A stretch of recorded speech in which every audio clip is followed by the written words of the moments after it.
Ici Mélissa Raté, bienvenue à Un amour revisité. Cette émission est une idée du diocèse de Chicoutimi en collaboration avec Télé-Cogeco. 6 capsules de format web série seront présentées à 2 groupes de personnes. Après le visionnement, chaque groupe partagera ses réflexions sur les différents thèmes abordés. Vous verrez donc des histoires réalistes qui peuvent être vécues par votre entourage ou par vous-même. Mais tout d'abord, Jocelyn Girard et Kevin Fortin nous expliquent l'origine de ce projet. En compagnie de Jocelyn et Kevin, entre autres, Jocelyn, vous êtes agent de pastoral. Comment est né le projet de cette web-série? Dans le cadre de mon travail, je suis appelé à rejoindre des nouveaux publics, notamment des plus jeunes qui fréquentent un peu moins l'Église, on va dire, là, par les temps qui courent. Et les médias sociaux sont certainement le lieu où ils sont plus fréquemment visibles et rejoignables. C'est de cette façon-là qu'on s'est mis à chercher dans mon équipe comment on pouvait bâtir quelque chose qui pouvait les rejoindre, les toucher. Et par les médias sociaux, on a vu qu'il y avait des initiatives dans d'autres pays européens, en particulier en France, en Belgique, autour de capsules vidéo qui étaient vraiment là, inculturées. Et on s'est dit, tiens, pourquoi pas bâtir quelque chose qui pourrait ressembler à ça, mais avec notre langage, notre accent à nous. C'est ainsi qu'est née cette initiative-là. On s'est constitué une équipe. On a rejoint Kevin, notre réalisateur, par les médias sociaux, par Twitter. J'étais abonné à Kevin, il était abonné à moi. On ne se connaissait pas, mais comme il exposait son expérience, sa compétence, un jour, j'ai eu l'occasion de lui demander, est-ce que ça t'intéresserait de démarrer un projet avec nous autres, de capsules vidéo, et tout de suite, la réponse était oui. Alors, on a commencé de cette façon-là. Une première expérience de 3 clips qu'on a appelé 3 jours à 2. Et là, c'était totalement sur une base amateur. On était à l'essai, mais on était heureux de l'expérience. On s'est dit, pourquoi pas reprendre? Et c'est là qu'on s'est dit, peut-être il faudrait avoir une aide financière pour pouvoir rémunérer un peu nos acteurs, notre réalisateur. Et ainsi, on a demandé à la Fondation canadienne de la vidéo religieuse, qui a reconnu la qualité de notre projet, puis qui nous a accordé un montant, et qui a permis donc de réaliser cette web-série. Kevin, entre autres, Jocelyn vient de le mentionner, vous avez réalisé la web-série. Comment vous avez trouvé l'expérience? Parce que vous venez tout juste de sortir de l'école. Oui, justement, je venais de sortir de l'école. C'était mon premier contrat professionnel, en fait. Donc, moi, je voulais essayer des choses. J'étais tout nouveau, j'avais aucun équipement. Donc, oui, on a fait 3 jours à 2 avec les moyens du bord. Ça, plus tard, on a décidé de le renouveler. Donc, je me suis acheté une caméra, je me suis acheté un micro, de l'éclairage, puis j'ai tout appris à utiliser mon équipement pendant les tournages. Vous avez sans doute appris et acquis de l'expérience, comme on dit? Oui, c'est sûr. Oui, c'était une expérience, une opportunité comme ça en région, on saute sur ça immédiatement quand on l'a. Ça court pas les rues, mettons. Fier de votre projet? Oui, je suis très fier de mon projet, oui. Merci beaucoup à vous deux. Justement, on va aller écouter quelques épisodes de la web-série. Merci. Ajouter ça. Voyons. Allô, je suis Chloé, 23 ans. Qu'est-ce que je pourrais vous dire? Ah oui, je suis seule, pas de copain, mais en recherche active, croyez-moi. Les gens peuvent compter sur moi. J'ai quand même quelques petits défauts. Ah, des petits défauts. Je grimpe vite dans les rideaux et j'ai un sale caractère. J'aime Harry Potter. Et mon téléphone intelligent. Mais mon ultime but, en fait, c'est pas compliqué, c'est de rencontrer quelqu'un. De pas être encore seul pour la Saint-Valentin, c'est tard. Salut, je m'appelle Pascal, j'ai 33 ans. Oui? À qui tu parles? Bof, un gars, là. Je l'ai connu sur Internet. Tu faisais quoi, toi, sur ton ordi? Bon, je chatte. C'est-tu une fille? Je la connais-tu? Ben, j'ai pas grand-chose à te dire, là. Hey, t'es pas tombé en amour avec une de tes amies, j'espère, là? Hey, j'avais dit à la fille avec qui je chatte que je voulais l'inviter pour la Saint-Valentin. Hein? T'as eu la même idée que le gars avec qui je chatte? Pascal, 33 ans, informaticien. C'est-tu toi, sexy boy 93? Qu'est-ce que t'en penses? On va-tu manger pour la Saint-Valentin? Alors, pour toi, là, je suis toujours partant. Puis, t'es de membre. Ça dit quoi? Ben, que je suis accepté dans le programme que j'avais choisi, là. Donc, tu pars? Mais là, je sais plus. Pas trop fâché? Mais non, tu le sais. C'est ta décision. Salut! Je peux-tu vous donner un coup de main? Hey, salut, il me faut un portable. Parce que je vais peut-être partir étudier à l'extérieur. Premièrement, ça dépend un petit peu qu'est-ce que vous voulez. Je sais, là, j'en ai un million de questions qui me passent par la tête en ce moment. Voulez-vous un double cœur ou bien un 4 cœurs? Pour l'instant, il sait plus trop il est où son cœur. Quel programme principal voulez-vous utiliser? Ouais, t'as bien raison, toi. Chloé, j'ai bien pensé à ça. Je partirai pas, là.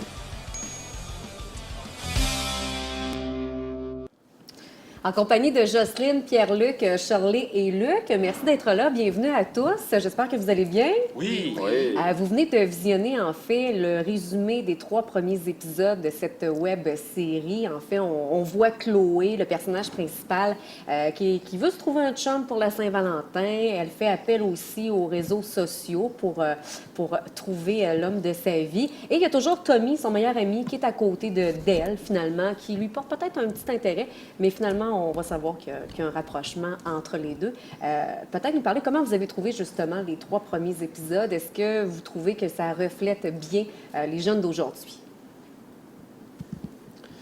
Bien, on sait que le sujet de l'amour, c'est un sujet qui rejoint tout le monde, puis c'est un grand questionnement autant pour les plus jeunes générations. Alors, pour ce côté-là, moi, je trouve que ça rejoint bien les jeunes. Vous autres? Moi, je suis tout à fait d'accord avec ça. Là. C'est quand même très, très représentatif. Chloé se présente au début et, tu sais, je veux dire, je pense que c'est un petit peu le portrait type. 23 ans, je te dirais peut-être plus 15, 19, 18, là. 23, peut-être plus mature un peu, mais à la base, en général, ça représente quand même bien là, ce qu'un ado d'aujourd'hui peut penser, je crois. Même les adultes font ça, de la recherche amoureuse sur Internet. Ça fait qu'il n'y a pas d'âge, je pense. Moi aussi, j'en fais. Hein? Moi aussi? Oui, absolument. Je suis De plus en plus, hein? Est-ce que vous trouvez ça, comment vous trouvez ça justement de rechercher l'amour via les réseaux sociaux, via les sites Internet? De plus en plus, il y a une tendance aussi vers ça. On dirait que peut-être le côté humain est peut-être plus oublié. Oui, bien moi, ça vient me chercher puisque je suis en 2 générations. Donc, dans le fond, il y a à peine 15 ans, il n'y avait pas Internet. Donc, j'ai connu les premières histoires d'amour sans cet aspect-là. Puis aujourd'hui, c'est au cœur de bien des rencontres. Moi, je suis un peu amère par rapport à la rencontre en ligne. Pas que ça peut ne pas porter fruit, sauf qu'il y a un côté un peu hasardeux. C'est le fun de pouvoir dire que tu vas dans un événement, tu rencontres quelqu'un en vrai. C'est du senti, c'est du vrai. Tu as comme de l'authenticité aussi. Authenticité qui peut être moins perceptible en ligne. Tu peux un peu faire croire n'importe quoi. Je ne généralise pas, mais c'est quand même quelque chose qui déshumanise un peu la rencontre. Et puis moi, je suis pas trop friande des rencontres Internet. Ben, c'est sûr qu'il peut y avoir de l'illusion, mais moi, j'ai connu des gens qui ont eu vraiment des belles histoires d'amour par l'Internet. On n'entend pas ça dans les journaux, à la télévision, mais moi, j'en ai rencontré des personnes. Alors, c'est un médium comme un autre, avec ses faiblesses aussi, mais je pense que ça répond bien. Aujourd'hui, c'est difficile, des fois, peut-être l'approche en direct avec une personne. Alors, le média de l'Internet, ça met comme un filtre, mais ça a ses limites, évidemment. C'est vraiment du cas par cas, finalement. Oui, bien absolument. Puis peut-être rajouter à ça, tout dépendant de la sincérité de la conversation aussi. Tu sais, tu peux vendre quelqu'un que tu n'es pas du tout et justement, c'est là que tu te vois en vrai et c'est là que ça ne fonctionnera pas du tout. Mais si la conversation est, en fait, tu vends ce que tu es et non ce que tu voudrais paraître, là, c'est une autre affaire. Veux pas. J'ai beaucoup de conversations avec des gens. Des fois, je dis une telle phrase, elle dit « Ah, moi aussi, je suis comme ça. Ah, moi aussi. » T'es pas comme ça. Tu le dis parce que je l'ai dit, parce que tu veux, tu sais, t'es intéressé par moi, mais tu sais, tu fais comme... y aller avec la phrase « pareil dans mon sens », mais finalement, t'es peut-être pas vraiment comme ça. Et là, en rencontrant la personne pour vrai, après, je dirais quelques semaines, quelques mois, à partir de ce moment-là, tu apprends vraiment c'est qui la personne et c'est pas elle que tu as rencontrée au début. Ou c'est la même personne, mais ce qu'elle a dit n'est pas nécessairement vrai. C'est plus ça un peu. Fait que, en fait, par Internet, t'as comme pas les sens, t'as comme pas tu sais, t'as pas tes 5 sens qui sont là en face de la personne pour jaser. Puis t'as pas les émotions non plus, t'as pas les gestuels. Donc, la gestuelle, oui, tu peux le faire par Skype maintenant. C'est déjà moins pire par Skype. Tu vois la personne un peu, tu vois peut-être plus de sincérité ou non, en fait. Là, c'est plus facile de percevoir, mais juste écrit comme ça. Et veux pas comment il y a des discussions entre ados d'Internet où il y a des chicanes qui se font parce que c'est mal interprété ou c'est mal écrit. Ça arrive souvent. On s'exprime déjà souvent mal avec des mots. Imaginez par Internet, bien souvent, surtout qu'il n'y a pas d'expression, il n'y a rien. Donc, souvent, le message passe peut-être mal. La façon de faire, je vous dirais, de passer le message est peut-être moins bonne et moins claire, en fait, je vous dirais. Je vous pose la question. Tommy et Chloé, en fait, entretiennent une relation d'amitié tout d'abord. Finalement, on le sait qu'il va y avoir des rapprochements. Qu'est-ce que vous pensez, justement, de cette relation d'amitié qui peut se transformer en relation d'amour? Est-ce que vous y croyez? Ben, en fait, oui. Ça peut très bien être un genre d'amour qui se développe, une amitié qui se développe en autre chose. Par contre, une partie un peu romantique en moi, elle préfère peut-être comme bien des gens, je pense, de rencontrer quelqu'un de nouveau complètement qui n'est pas dans le réseau, mais je pense que ça peut s'avérer être une relation forte qui commence par l'amitié puis qui se développe en autre chose, puis qu'il y a quelque chose d'assez magnifique aussi là-dedans. Moi, je pense qu'il y a toutes sortes d'histoires d'amour, donc ça peut très bien se passer comme ça. Bien, c'est sûr que dans les histoires que la plupart du temps on entend, on peut avoir des amitiés avec les gens qui sont du même sexe que nous autres. On peut avoir des amitiés avec le sexe opposé, mais on voit souvent, là, en tout cas dans ce qu'on entend, qu'il y en a un des deux ou les deux qui vont tomber en amour pour toutes sortes de raisons. Qui est plus accroché que oui, l'autre, exactement, ouais. c'est ça. Alors, l'amitié à 100% entre le sexe opposé, il peut exister, mais en même temps, ça peut être l'inverse aussi, là. Il peut y avoir de l'amour aussi qui se mélange à tout ça. Chloé a souvent parlé du prince charmant. Est-ce que les filles rêvent encore du prince charmant aujourd'hui? Est-ce qu'il y a une différence entre aujourd'hui et hier? Moi, je dirais, bon, c'est sûr pas de ma part, mais pour côtoyer bien des jeunes et d'avoir dans ma famille, je pense que c'est encore une façon d'entrevoir les relations amoureuses, le rêve. Mais tous les médias, de toute façon, mettent ça tellement en valeur de devenir la princesse de. Moi, je pense que ça existe encore, peut-être même davantage, parce que on est encore plus avec des images stéréotypiques qui sont répétitives, là, qui deviennent quasiment du lavage de cerveau. Puis très jeunes, hein, les petites filles, déjà, on les habille en princesse, on veut en faire des mannequins. Moi, j'aurais quelque chose à dire parce qu'il y a une partie de moi qui pense comme ça. Mais quand on réfléchit un petit peu plus, puis on regarde dans l'histoire de la mythologie, dans l'histoire historique, la romance, le romantisme a toujours été, fait partie de l'être humain.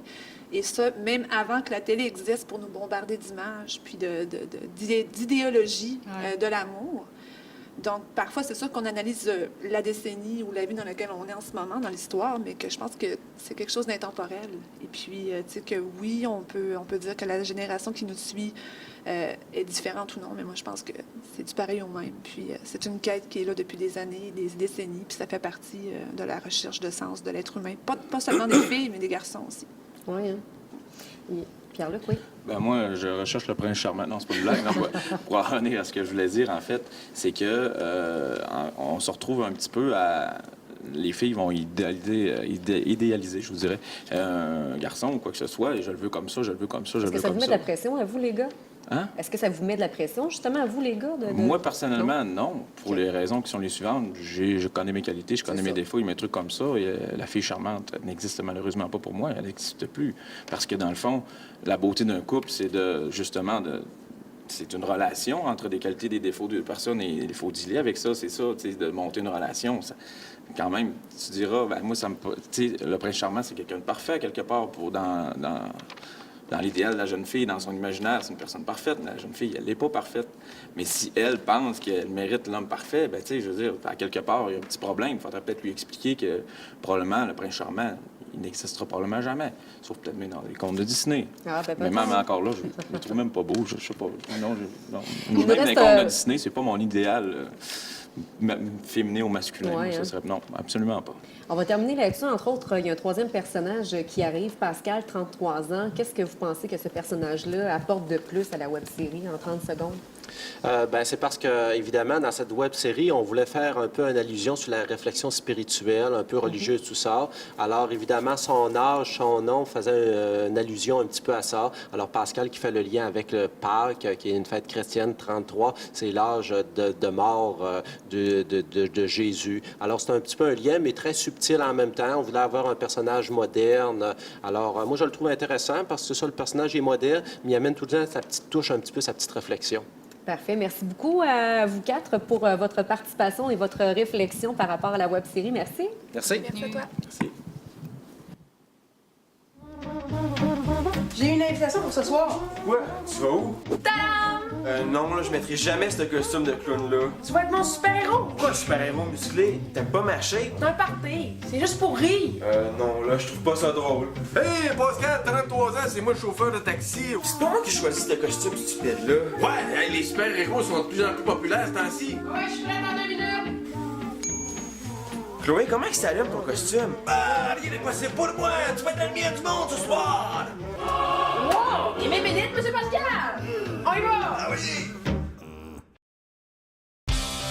Hey, bonjour! Pascal, 33 ans, c'est moi le propriétaire ici. Le locataire a quitté sans laisser d'adresse. Ça m'inquiète un peu, là, cette histoire de locataire qui passe sans adresse, les voyous, les bandits. Check, c'est l'appart numéro 33. Tu penses que ça prend une portation? Ben écoute, ici, là, tout est compris. L'électricité, le chauffage, la vue, puis même des petits extras. Des extras. Ben oui, des extras, parce que moi, je veux votre bonheur, puis je vais toujours être là pour vous. Et puis, vous le prenez ou vous le prenez pas? Je vous laisse un petit peu de temps, pensez-y. Écoute, chérie, le parc, il est grand, il est clair. Je pense qu'on a trouvé l'endroit idéal.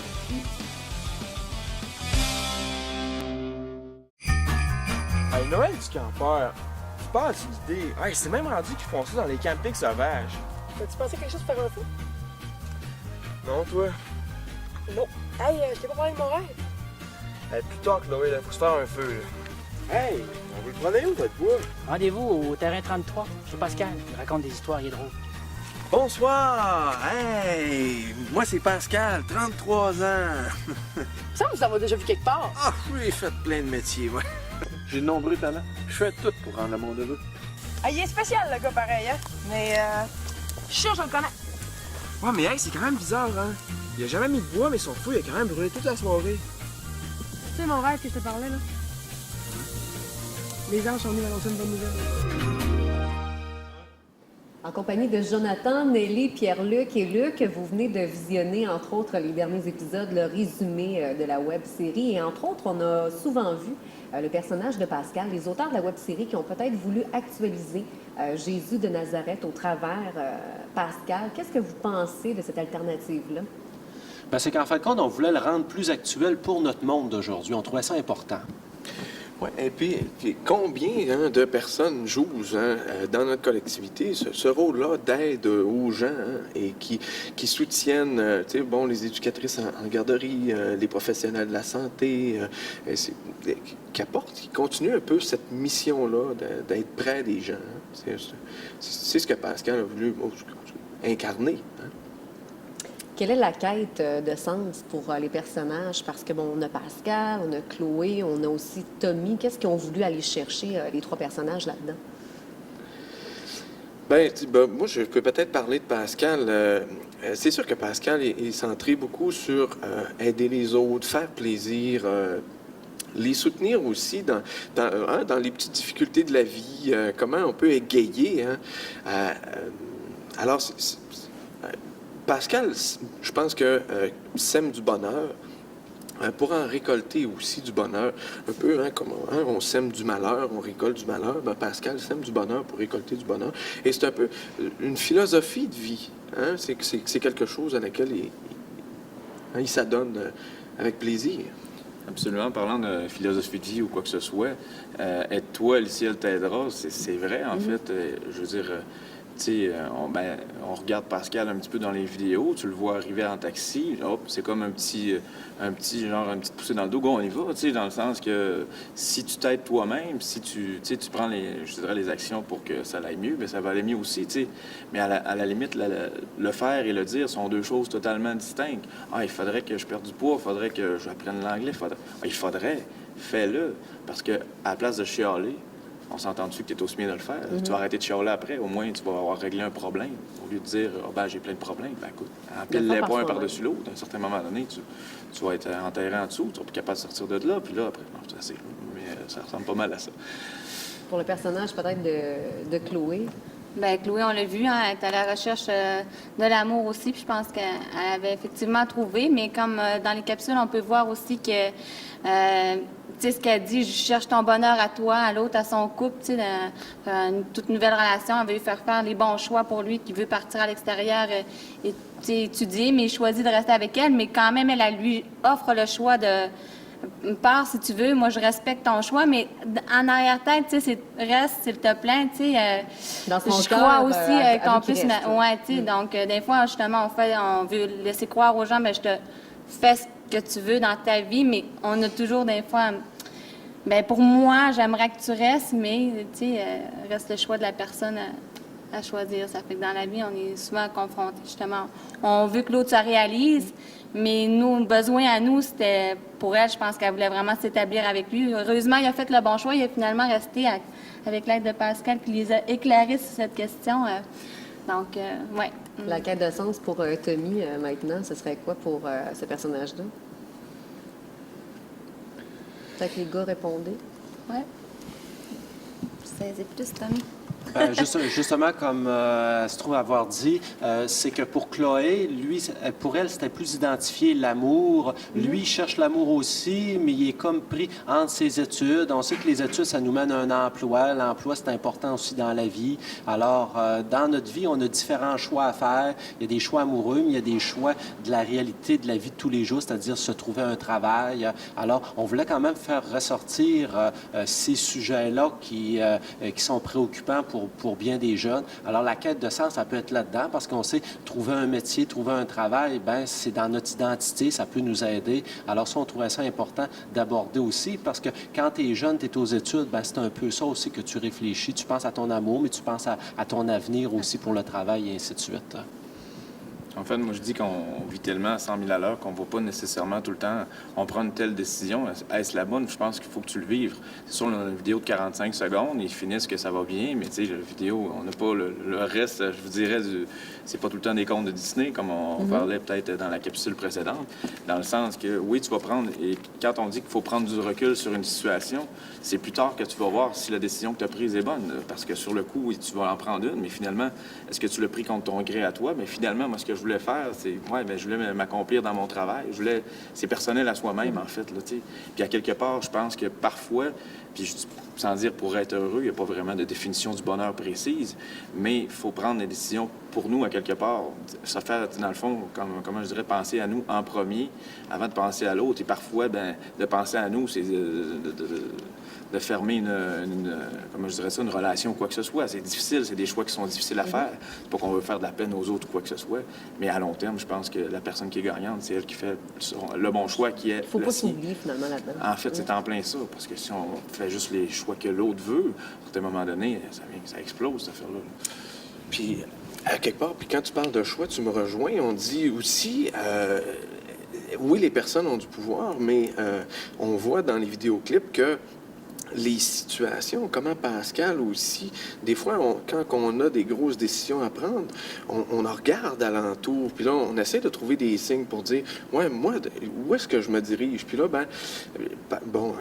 Pascal vient vient clouer le clou sur certaines choses. Et des fois, dans notre vie, les situations, les événements, malgré qu'on ait de la difficulté à prendre une décision, vont nous enligner vers quelque chose, un choix que dit, hein, le sens, il est là. Alors, c'est ça, on va choisir cette situation-là. Puis ce qu'on trouvait important, là, c'est que le spirituel ou le religieux ou la croyance, peu importe la manière qu'on peut définir ça, c'est que ça se vit dans la vie de tous les jours, puis n'importe qui peut le vivre, mais peut-être à sa manière, tout ça. Alors, on voulait sortir des carcans un peu que le religieux, ça se retrouve à un endroit précis, à des moments précis, mais tu peux le vivre régulièrement. Puis le religieux, ça vient répondre aussi à justement des questions de sens. Tout le monde, on se pose des questions sur le sens à notre vie. Puis le religieux, le spirituel, bien, ça rentre là-dedans. Des fois, on le voit clairement, des fois, on le voit pas clairement. Alors, dans la web-série, bien, c'est un petit peu ça aussi qu'on voulait faire ressortir. Il y a beaucoup de symboles aussi qu'on va retrouver dans la web-série qui ont rapport avec la religion catholique, que ce soit des symboles, même des gestes de la part du personnage de Pascal. Ces référents religieux-là, est-ce qu'ils sont encore présents dans la vie de tous les jours aujourd'hui? Est-ce qu'on va les retrouver? Ou ça a plutôt tendance à diminuer? Sincèrement, moi, je vous dirais que l'Église a peut-être pas modernisé justement sans dire son approche. Son discours, absolument. Puisque, tu sais, des prêtres jeunes, je nomme, mettons, comme Luc ou quoi que ce soit, je suis sûr que pendant son sermon, il va avoir des belles choses à dire, il va me faire rire, tu sais. Sans dire qu'il faut que ça vaille la peine, il faut que ça me tente d'y aller. Parce qu'à un certain moment dans ta vie, je veux dire, tu t'en vas à l'Église pour entendre des écrits de Milan qui sont là. À un certain moment donné, je veux dire, je le suis plus, le fil, on les sait tous. On arrive à Noël, c'est les mêmes choses. Le berceau dans la crèche, la paille, et puis le bœuf qui souffle sous Jésus, parce que bref, peu importe. Mais non, mais tu sais, dans le sens que... mais pour lui donner de la chaleur, bien sûr. Écoute, c'est tout passé, cette affaire-là. Non, mais pour vrai, à un certain moment donné, je pense, tu sais, sans dire quitter ça, il aurait peut-être fallu se moderniser, justement, pour garder notre monde, puisqu'aujourd'hui, les églises, on s'entend que c'est plus difficile un peu. Comme on parlait hors scène tout à l'heure, les monuments sont encore là, mais un exemple du côté de l'Ascension, on va en faire un centre, pas récréatif touristique, mais on va faire une salle multifonctionnelle, tu sais. C'est une bonne chose, puisque, tu sais, on s'entend qu'une église, c'est dur à démolir. Financièrement, tu la laisses là, c'est correct. Puis oui, ça représente quand même bien l'emblème d'un village, qui est correct. Tu arrives dans un village, tout comme l'Ascension, tu as ta voix sur le dessus, tu fais comment, crime, tu sais. Ça fait beau, ça fait quand même beau, c'est quand même correct. Mais à quelque part, à un certain moment donné, y a-t-il une façon, puis sans dire d'aller chercher les jeunes, puisqu'on va se le dire, les gens qui étaient très croyants dans le temps, bien, il y en a de moins en moins, et c'est par sélection naturelle, puisqu'ils ne veulent pas, ils quittent la terre, ils s'en vont, ils meurent, ils ne veulent pas à un certain moment donné. C'est pour cette raison-là. Puis je pense que l'Église s'est peut-être pas actualisée au niveau justement de son discours, puis ce qui a fait en sorte que les gens ont déserté l'Église. Si on recule il y a quelques années, justement, en arrière, dans les maisons, on voyait, parce que dans les vidéoclips, on voit la croix qui est sur le mur. À l'époque, on avait beaucoup de croix dans les maisons. Ces référents-là tentent à disparaître. On parle aussi des conseils municipaux, la fameuse prière. Il y a toujours un débat encore là-dessus. Oui, je pense que effectivement, ça s'en vient de moins en moins. Ces signes-là vont, c'est vrai, les croix, ces choses-là vont tenter de disparaître, mais moi, je pense, tu sais, quand on écoute ces capsules-là, je pense que ça en est un effort de, tu sais, des choses en pastoral, de venir coller ça au goût du jour pour essayer de raccrocher parce que, justement, comme disait Pierre-Luc des fois, ça a tenté à diminuer parce que le discours ne changeait jamais. Puis il n'a pas su venir chercher la famille, mais je pense qu'ils font vraiment un effort là, de venir chercher coller les vraies valeurs aux familles d'aujourd'hui avec les capsules-là qu'on peut visionner, puis dire, regarde, là, c'est plus au goût du jour, même si c'est drôle, ça fait... Tu sais, des fois, on n'est pas habitué, on écoute quelque chose de l'Église, puis ça, c'est toujours plus sérieux, plus dans un contexte comme ça, puis de ramener ça avec la capsule, avec, tu sais, Jésus, puis ça, qui fait comme des blagues à travers les capsules, puis là, tu sais, c'est ça te fait une autre dimension. Aussi des auteurs de exactement. Ça plus actuel, puis de me faire ça drôle aussi, qu'on n'est pas habitué, quand on parle d'un contexte religieux, il faut toujours comme ça soit respectueux, pas drôle, pas rire de ça. Tu sais, comme Chloé, elle dit, là, arrête avec ta Bible. Là, ma mère, elle me parlait de ça, mais on dirait que c'est loin. Puis elle vient de dire de ne pas se prendre au sérieux là, avec ta Bible, mais le message il est là quand même, puis il passe pareil par les valeurs d'aujourd'hui, tu sais, plus collé à nous autres et aux jeunes familles, que nous aussi, on va pouvoir enseigner à nos enfants. Pas dans le même cadre qui nous a été enseigné à nous, mais dans un cadre nouveau, plus collé, je pense, sur les gens d'aujourd'hui. Là. On va terminer là-dessus, peut-être, avec la religion, la spiritualité par rapport à aujourd'hui. Est-ce que c'est encore présent? Mélissa, tantôt, tu parlais du conseil de ville. Oui. Moi, je trouve ça super paradoxal d'avoir un débat pour ça, de passer du temps là-dessus. Pour la raison qui est la suivante, s'il n'y avait pas de religion, il n'y aurait pas de débat. Dans le sens que si ça n'existait pas, on se battrait sur quoi? On se battrait sur absolument rien. Dans le sens, c'est quasiment un parti de famille canadien-nordique. Pour quelle raison il y a un conflit? Il y en a un qui prend pour l'autre, l'autre prend pour l'autre, mais à quelque part, si chaque personne soi-même a ses croyances à lui-même, puis qui respecte l'autre dans ses croyances à lui, des problèmes, on n'en a plus. C'est ça l'affaire, je pense. Intéressant de vous entendre. On aurait, je pense, poursuivi encore. Merci beaucoup à vous tous pour votre participation. On va continuer, évidemment, à partager ces réflexions. Merci beaucoup. Merci. À la maison, je vous invite à visionner l'intégrale des capsules de la web série via YouTube et à votre tour, bien sûr, d'avoir quelques réflexions avec votre entourage sur les différents sujets. Cette émission Un amour revisité a été rendue possible grâce à Télécogeco, également au diocèse de Chicoutimi, toute l'équipe, les agentes de pastoral, les prêtres et les jeunes. Merci de votre attention.